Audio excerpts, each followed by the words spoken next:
नमस्कार. Standard 10 mathematics part 1 algebra chapter number 6 statistics सांख्यिकी या प्रकरणाचा अभ्यास आपण करत आहोत. आतापर्यंत आपण सेंट्रल टेंडन्सीची 3 आपली जी परिमाणे आहेत ते आपण पाहिलेले.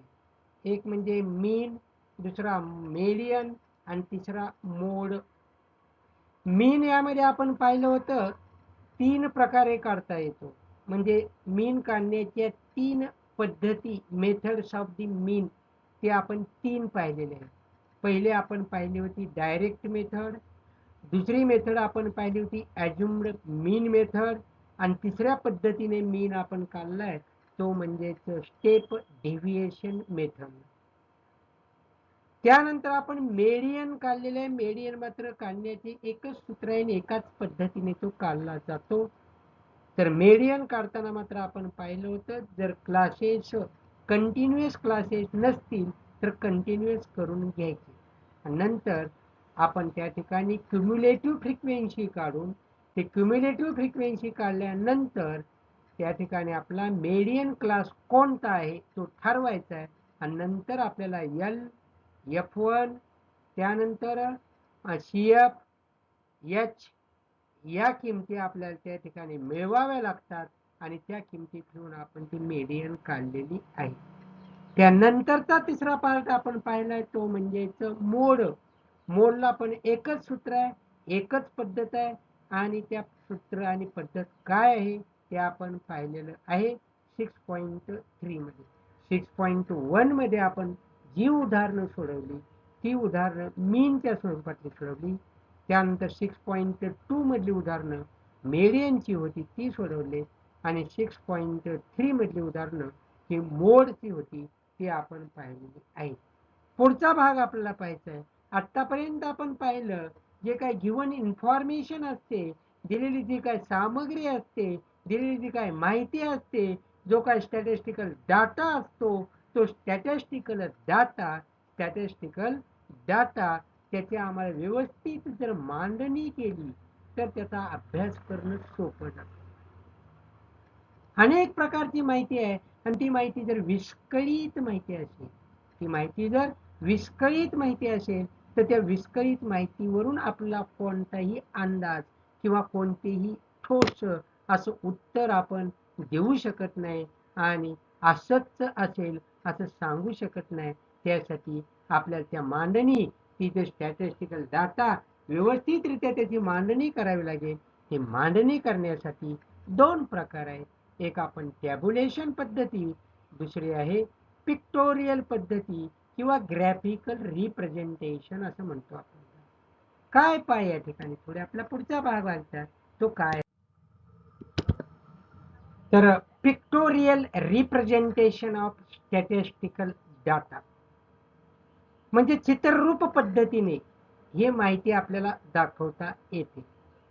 ती कशी पहा. आपल्याला माहिती आहे द मीन, मेडियन और mode of a numerical data or analysis of the data is useful to draw some useful inferences. म्हणजे मीन, मेडियन, मोड हा आपला नंबर रूप डाटा आहे, न्यूमेरिकल डाटा आहे सगळा. काय आहे? Numerical data. अंकगणितीय माहिती आहे सगळी. ही माहिती आपल्याला त्या माहितीच्या आधारे विशिष्ट प्रकारे आपण त्याचे निष्कर्ष हे आपण सांगू शकतो. बरोबर आहे? म्हणजेच मीन, मेडियन, मोड ही महत्वाचं आहेच. शिवाय we know that tabulation is one of the method of representing numerical data in brief. जसं मीन, मेडियन, मोड यानं आपल्याला त्या स्टॅटिस्टिकल डाटाचा आपला अभ्यास करता येईल, त्या सामग्रीचा अभ्यास करता येईल. तसंच टॅब्युलेशन हे सुद्धा फार महत्वाचं आहे. विस्कळीत माहिती असते, वेगवेगळ्या प्रकारची माहिती असते, पण त्या एका टेबलमध्ये व्यवस्थितरित्या जर मांडली गेली तर त्याचा अभ्यास करणं सोपं जातं, त्यावरून काही निष्कर्ष काढणं सोपं जातं. म्हणून टॅब्युलेशन ही सुद्धा एक महत्वाची पद्धत आहे. But table does not quickly reveal some aspects of the data. पण कधी कधी त्या टेबलवरनं सुद्धा आपला अर्थबोध होत नाही त्या माहितीचा. मग माहितीचा अर्थबोध होत नाही. सर्वसामान्य लोकांना त्यातलं काही कळत नाही. त्यातून समज येत नाही काय आहे नेमकं, काय अर्थ काढायचा ते समजत नाही. विशिष्ट असे निष्कर्ष निघत नाही. उदाहरणार्थ बजेट. आपला माहिती आहे अर्थसंकल्प, देशाचा अर्थसंकल्प असो किंवा राज्याचा अर्थसंकल्प असो, तो मांडताना त्यातले किती रक्कम कोणत्यावर खर्च झाली आणि ती रक्कम कोणत्या मार्गाने येणार आहे, म्हणजे रुपया असा आला आणि रुपया कसा गेला, अशा प्रकारचा अर्थसंकल्प हा मांडलेला असतो. तो जर चित्ररूप पद्धतीमध्ये जर मांडला, तो जर चित्ररूप पद्धतीने व्यवस्थित रूपे मांडला, तर सर्वसामान्य लोकांना, सर्वसामान्यांना किंवा सर्वांनाच तो काय होतो, समजायला सोपा जातो. म्हणजे या ठिकाणी important aspects of data, for example annual budget, information about a game, खेळाबद्दलची माहिती, खेळाबद्दलची माहिती. दोन देशांचं एखादा मॅच चालू आहे, क्रिकेट मॅच चालू आहे समजा. त्या क्रिकेट मॅचमध्ये अगोदरचा एक देश खेळलेला आहे आणि नंतरच्या इनिंगला आपण खेळत आहोत किंवा दुसरा देश खेळत आहे. त्यावेळेस पहिल्या देशानं प्रत्येक ओव्हर वाईज काढलेले रन आणि दुसऱ्या देशानं नंतर आता काढलेले रन, ह्या रनांची, दोघांच्या धावांची प्रत्येक ओव्हर वाईज तुलना जर करायची असेल, तर ती तुलना ग्राफिकल पद्धतीने जर दाखवली तर पटकन तो लक्षात येतं की आपले रन त्याच्यापेक्षा जास्त आहेत की त्याचे रन आपल्यापेक्षा जास्त आहेत, ओव्हर वाईज कोणाचे रन कमी जास्त आहेत, किंवा त्या गेलेल्या विकेट ते जर त्या ठिकाणी प्रत्येक कोणत्या ओव्हरला कोणाच्या किती विकेट गेल्या होत्या हे पाहण्यासाठी ते उपयोगी पडतं. म्हणजे चित्ररूप पद्धतीने, म्हणजेच ग्राफिकल मेथडनं जर ते दाखवलं तर समजायला सोपं जातं. Another letter think of another way of data representation for the purpose. बघा या ठिकाणी मी दोन चित्र दिले. आपलं बजेटचे जे चित्र आहे त्या ठिकाणी दोन, या ठिकाणी अशा प्रकारचे दोन चित्र. हाऊ रुपी गोज, रुपया कसा जाणार. हाऊ रुपी कम्स, रुपया असा आला, रुपया असा गेला. म्हणजे एक रुपया आहे असं मग तर त्या रुपयातलं किती पैसे कोणत्या गोष्टीवर खर्च करतात आणि ते पैसे येण्यासाठी कुठून येणार, कोणत्या मार्गाने येणार, ते येण्याचे मार्ग त्या चित्रात दाखवलेले. बघा अशा प्रकारे हे चित्र, या चित्रामध्ये काय इथं centrally sponsored plan, central plan, पुन्हा काय इंटरेस्ट पेमेंट, त्यानंतर डिफेन्स, त्यानंतर अदर एक्सपेन्सेस, त्यानंतर state share of the taxes and duties, त्यानंतर plan assistance to, non plan assistance to, अशा प्रकारे हे त्यामध्ये हे आहेत खर्चाचे प्रकार आहेत. सेंट्रल प्लॅन म्हणजे केंद्रीय काय प्लॅन असेल त्यांचे नियोजन असेल त्यासाठी हा खर्च आहे, तो ह्या सर्कल जे आहे या सर्कलचा एवढा जो हा रंगवलेला पार्ट आहे, हा पार्ट जेवढा आहे तेवढा खर्च हा सेंट्रल प्लॅनवर खर्च होणार आहे. इंटरेस्ट पेमेंट, आपण जे कर्ज घेतले देशानं त्या कर्जाच्या व्याजाच्या स्वरूपात एवढा पार्ट दाखवलेला आहे. डिफेन्स म्हणजेच संरक्षण विभागासाठी एवढा खर्च आहे. पुन्हा पुढचा आहे अदर एक्सपेन्सेस, इतर खर्च म्हणून हा दाखवलेला आहे आकस्मिक खर्च म्हणून. पुन्हा स्टेटचा शेअर, हे राज्यांचा वाटा असतो केंद्रीय अर्थसंकल्पामध्ये, त्यातला हा वाटा या ठिकाणी दाखवला. प्लॅन असिस्टन्स टू आणि नॉन प्लॅन असिस्टन्स टू असे हे या सर्कलचे भाग करून दाखवले. सर्कल म्हणले माहिती आपला पूर्ण सर्कल म्हणजेच 360 अंश असतं त्याचं माप, त्याची कोणाच्या स्वरूपामध्ये सुद्धा माप दाखवून आपल्याला त्या ठिकाणी पाय डायग्रामच्या स्वरूपात सुद्धा दाखवता येते. रुपया कसा आला तर डेप्ट अँड अदर लिबिलिटीज मधनं हे आले, कॉर्पोरेट टॅक्स मधनं असे आले, इन्कम टॅक्सच्या स्वरूपात असे आले, का पुन्हा या ठिकाणी कस्टम स्वरूपात असे आले. अशा प्रकारे नॉन टॅक्स रेव्हेन्यू मधनं असे आले.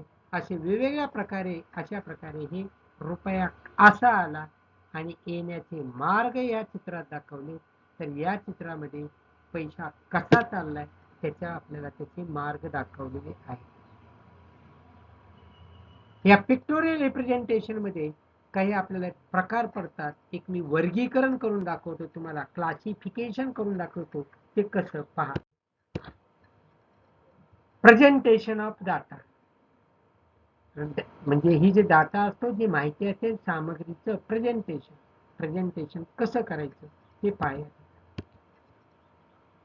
Pictorial and graphical presentation are attractive methods of data interpretation. The tree chart below shows the different methods of data interpretation. तर डाटा प्रेझेंटेशन आपल्याला करायचं, दिलेली माहितीचं प्रेझेंटेशन आम्हाला करायचं, सादरीकरण, प्रेझेंटेशन म्हणजे सादरीकरण, हे करायचं. त्यासाठी आपले मुख्य असे 3 प्रकार पडतात. पहिला आहे टॅब्युलेशन. पहिला काय? टॅब्युलेशन. दुसरा पिक्टोरियल प्रेझेंटेशन आणि तिसरा ग्राफिकल मेथड. टॅब्युलेशन आपल्याला माहिती आहे, त्यातलं आपण शिकलोय 8व्या 9व्या थोडस शिकलो का नाही? काय शिकलोय? टॅब्युलेशन मध्ये अनग्रुप्ड आणि ग्रुप्ड असे मुख्य असे त्या टॅब्युलेशनचे 2 प्रकार, ग्रुप्ड आणि अनग्रुप्ड. शिकलोय आपण, शिकलोय ना? कारण मीन मेडियन मोड काढताना अनग्रुप्ड फ्रिक्वेन्सीचाच मोड आपण गेल्या वर्षी 9व्या काढला. यावर्षी आपण ग्रुप्ड फ्रिक्वेन्सी डिस्ट्रीब्युशन आहे त्याचाच मीन मोड आणि मेडियन आपण यावर्षी 10व्या काढलेला आहे आपण. म्हणजेच टॅब्युलेशन स्वरूपात जर ती माहिती दाखवली तर ती माहितीचे सादरीकरण करणं सोपं जातं. आणि त्याच्यामध्ये पुन्हा 2 प्रकार पडले, अनग्रुप्ड आणि ग्रुप. बरोबर आहे? म्हणजे टॅब्युलेशनचे फक्त 2 प्रकार, ग्रुप्ड आणि अनग्रुप्ड. पुढं pictorial representation. Pictorial presentation, pictorial मध्ये मुख्य असे 2 प्रकार पडतात, एक बार डायग्राम आणि दुसरी पाय डायग्राम. पहिली बार डायग्राम आणि दुसरी पाय डायग्राम. त्यातले बार डायग्रामचे पुन्हा 4 प्रकार पडतात. हे 4ही प्रकार तुम्ही 8व्या 9व्या पाहिलेले आहेत. 8व्या आणि 9व्या पाहिलेले. बार डायग्राम मध्ये आपण पाहिलं होतं सिंपल बार डायग्राम, 8व्या काढली वाटतं, 7व्या 8व्या झालेला आहे सिंपल बार डायग्राम.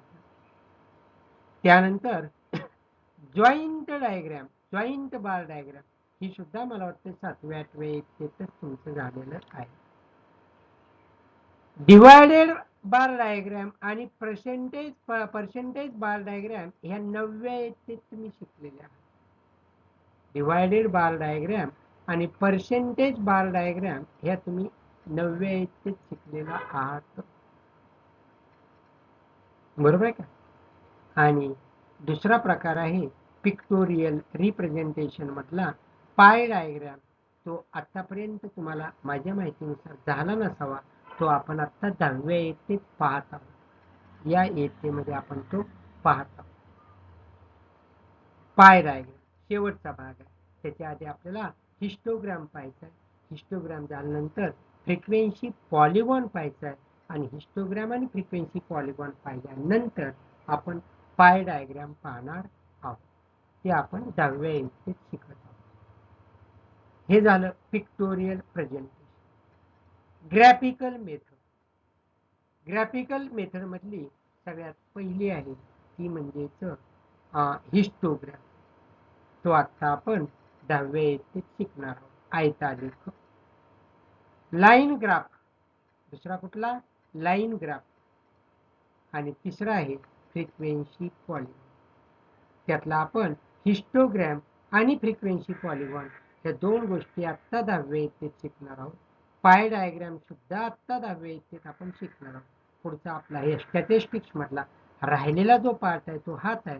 पहिल्यांदा हिस्टोग्राम पाहणार, नंतर फ्रिक्वेन्सी पॉलिगॉन पाहणार आणि नंतर पाय डायग्राम आपण पाहणार आहोत. तर प्रेझेंटेशन ऑफ डाटा दिसले तुम्हाला, पाहिले. याच्यामध्ये टॅब्युलेशन, पिक्टोरियल प्रेझेंटेशन आणि ग्राफिकल मेथड हे मुख्य 3 प्रकार. टॅब्युलेशन मध्ये अनग्रुप्ड आणि ग्रुप्ड फ्रिक्वेन्सी डिस्ट्रीब्युशन 90 झालेलं आहे, त्याचा आपलं हे दोन्ही झालेलं आहे. त्याचा उपयोग करून आपण या अनग्रुप्डचा उपयोग करून 10 आपण मीन, मेडियन आणि मोड काढलेला आहे.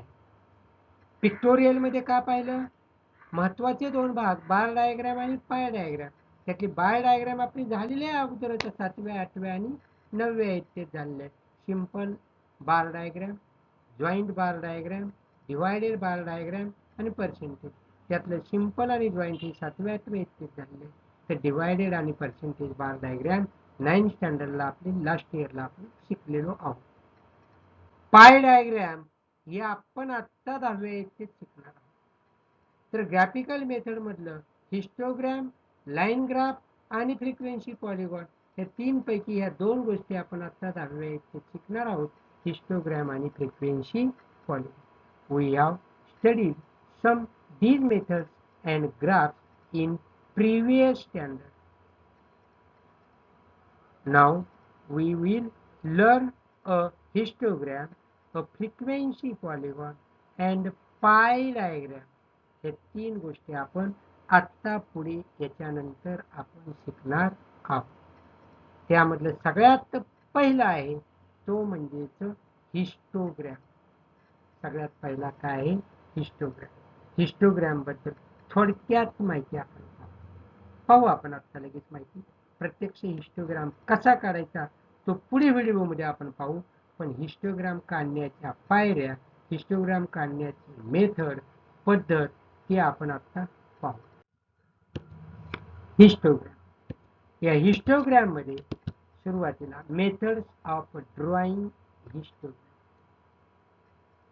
सुरुवातीला आम्हाला टॅब्युलेशन स्वरूपामध्ये काही स्टॅटिस्टिकल डाटा दिला जातो. कशा स्वरूपात? टॅब्युलेशन स्वरूपात. त्या डाटाच्या आधारे तो डाटा आम्हाला हिस्टोग्रामच्या म्हणजेच ग्राफिकल मेथडने आम्हाला दाखवायचा, शो करायचा. आम्हाला अधिक समजण्यासाठी तो ग्राफिकल मेथडला दाखवायचा. त्यासाठी काय मेथड आहे पहा. If the given classes are not continuous, म्हणजे क्लासेस असतात त्याचे, म्हणजे अनग्रुप्ड फ्रिक्वेन्सी डिस्ट्रीब्युशन टेबल तुम्हाला दिलेला असेल. त्या टेबल मधले क्लासेस जर तुमचे नॉट कंटिन्युअस, ते जर कंटिन्युअस नसतील तर काय करा, मेक देम कंटिन्युअस. जर ते कंटिन्युअस आहेत का नाही पहा. असतील तर आनंद आहे, नसतील तर ते क्लासेस काय करायचे, पहिल्यांदा कंटिन्युअस करून घ्यायचे. बघा नीट लक्षात ठेवा. पुढे आपला काढायचा हिस्टोग्राम पुढच्या तासाला. पुढच्या व्हिडिओमध्ये आपण प्रत्यक्ष हिस्टोग्राम काढणार आहोत. त्याच्यासाठी आत्ताच माहिती करून घ्या काय काय ते. If the given classes are not continuous, make them continuous. Such classes are called extended class intervals. ते जे कंटिन्युअस क्लासेस करतो ना त्यालाच आपण म्हणतो एक्सटेंडेड क्लास इंटरवल्स. कारण ते लोअर क्लास लिमिट मधनं आपण काहीतरी मायनस करतोय आणि अप्पर क्लास लिमिट मध्ये काहीतरी ऍड करतोय, म्हणजे दोन्ही बाजूंना ते एक्सटेंड करतोय आपण, म्हणून त्याला एक्सटेंडेड क्लास इंटरवल्स असं म्हटलेलं आहे. सेकंड स्टेप त्याची, show the classes on the x-axis with a proper scale. अगोदर तुम्ही ग्राफ पेपरवर एक्स अक्ष काढायचे आणि त्या एक्स ऍक्सिस वर काय करायचंय, तुम्ही हे क्लासेस दाखवायचे. एक्स ऍक्सिस वर काय दाखवायचे, क्लासेस दाखवायचे. त्याचे स्केल प्रॉपर स्केल घेऊन, एकच स्केल असावं सगळीकडे, तो पूर्ण हिस्टोग्राम पूर्ण होईपर्यंत. थर्ड स्टेप त्याची, show the frequencies on the Y axis with a proper scale. म्हणजे एक्स ऍक्सिस वर जर आपण क्लासेस घेतले तर वाय ऍक्सिस वर काय घ्यायचे, फ्रिक्वेन्सी घ्यायची. For, taking each class as the base, class हा बेस घ्यायचा आहे आणि ड्रॉ रेक्टँगल्स, आयत काढायचे with height proportional to the frequency. त्याची त्या क्लास जो आहे तो क्लास हा बेस घेऊन आणि त्या क्लासला करस्पॉन्डिंग अशी जी प्रपोर्शनल असणारी जी काय त्याची फ्रिक्वेन्सी आहे ती त्याची हाईट घेऊन काय करायची, आपल्याला रेक्टँगल काढायचे. पुढं झाले. मग तो झाला आपला हिस्टोग्राम. पण या हिस्टोग्राम मध्ये काही सूचना आहेत, आपल्याला नोट आहे बघा. या ठिकाणी on the x axis a mark, अशा प्रकारचा मार्क मी दाखवलाय पहा. अशा प्रकार is called the Crick mark. याला काय म्हटलं जातं? क्रिंक मार्क असं म्हणतात. And it is shown between the origin and the first class. आपल्याला माहिती आहे, आपण ग्राफ पेपरवर जर एक्स अक्ष काढला आणि वाय अक्ष काढला, एक्स अक्ष आणि वाय अक्ष एकमेकांना ज्या ठिकाणी इंटरसेक्ट करतात त्याला काय म्हणतो आपण? ओरिजिन असं म्हणतो. तो ओरिजिन आणि पहिला क्लास ह्या दोघांच्या मध्ये हा दाखवला जातो. प्रत्येक वेळेस दाखवला पाहिजे असं काही नाही, कारण ओरिजिन म्हटले की आम्हाला माहिती आहे एक्स कोऑर्डिनेट समजा 0 असतो आणि वाय कोऑर्डिनेट सुद्धा 0 असतो. मग क्लासेस घेताना 0 to 10, 10 to 20, 20 to 30 असं असल्यावर ठीक आहे, तो कंटिन्यू झालाय. पण कधी कधी पहिले 100 सोडून दिले जातात आणि डायरेक्ट तुम्हाला दिलं जातं 100 to 110, 110 to 120. अशा वेळेस 0 to 100 पर्यंत पहिले 10 क्लासेस का सोडून द्यायचं का? ग्राफ पेपरवर तेवढी जागा आहे का आपल्या? नाही. मग तशा वेळेस काय करायचं, डायरेक्ट त्या ठिकाणी 0 झाल्यानंतर 10, 20, 30 न घेता डायरेक्ट 100 घ्यायचा. आणि तो 100 घेत असताना त्या 100च्या आणि 0च्या मध्ये एक्स अक्षाला तोडायचं आणि असे त्या ठिकाणी चिन्ह करायचं एक्स अक्षावर. याला क्रिंक मार्क असं म्हटलं. It means there are no observations in between 0 origin and first class. तिथं कुठलेही ऑब्झर्वेशन त्यामधलं नसतं. The mark can be used on the y-axis also. कधी कधी y-axis वर सुद्धा हा वापरता येतो आपल्याला, पण शक्यतो y-axis वर आपल्याला वापरण्यासारखी अजून परिस्थिती आलेली नाही, कंडिशन तशी नाही आपल्याला आलेली. म्हणून हा एक्स अक्षावर जास्त प्रमाणात वापरला जातो.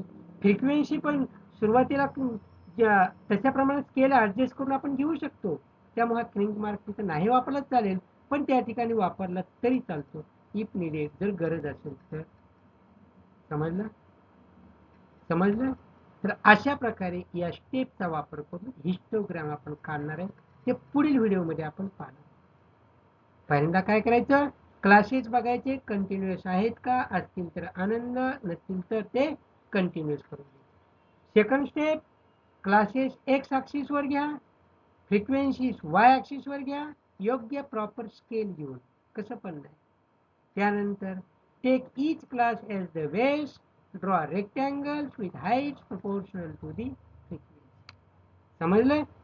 तर बघा, नीट हे अभ्यासा, याचा विचार करून, ह्या स्टेपचा वापर करून पुढील व्हिडिओमध्ये आपण प्रत्यक्ष हिस्टोग्राम पाहणार आहे आणि प्रॅक्टिस 6.4 मधील उदाहरणे आपण सोडवणार आहोत.